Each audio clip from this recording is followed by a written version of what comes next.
Noise in the urban environment is a very big problem. A lot of people is actually on a daily basis affected by noise from road traffic or from neighbors or even noise from within their own family. Noise drastically affects people's quality of life. It affects their health and well-being. It affects how they feel about work. It affects whether or not they can concentrate while they're at work. It affects the time they spend in retail spaces. It affects what restaurants they go to. For the last 25 years or so, I've been doing a lot of research into the effects of noise on people, mostly in an urban environment. Our own research has shown that it creates serious problems in schools, and it has a direct impact on children's academic performance. I think one area where an awareness of noise is lacking is among the architecture profession.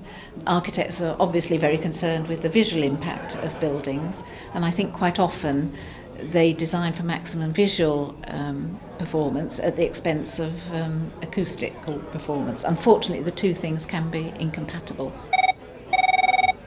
Well, obviously it's a trend for more and more people to live in cities and more people to live closely together for all sorts of reasons, and people do more and more activity, and activity brings sound, and as you know, noise is unwanted sound, and it means we have to try and address that and make it a good living environment for everybody.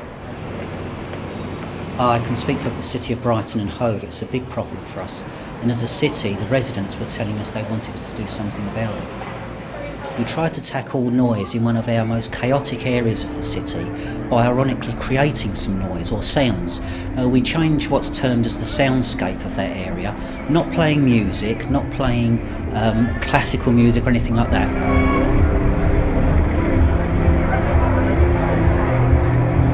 It really changed the feel of the area and by consequence the mood of the crowds on that night. If sound is taken into account at design phase at every juncture of society, then we won't end up with inadvertent noise problems that, quite frankly, happen because of lack of soundscape management.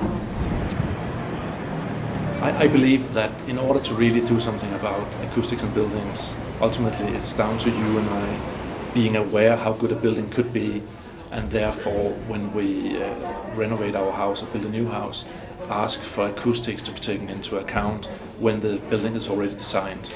Because if you design the building with acoustics in mind, it is much less of an extra cost compared to having to do something about acoustics retrospectively.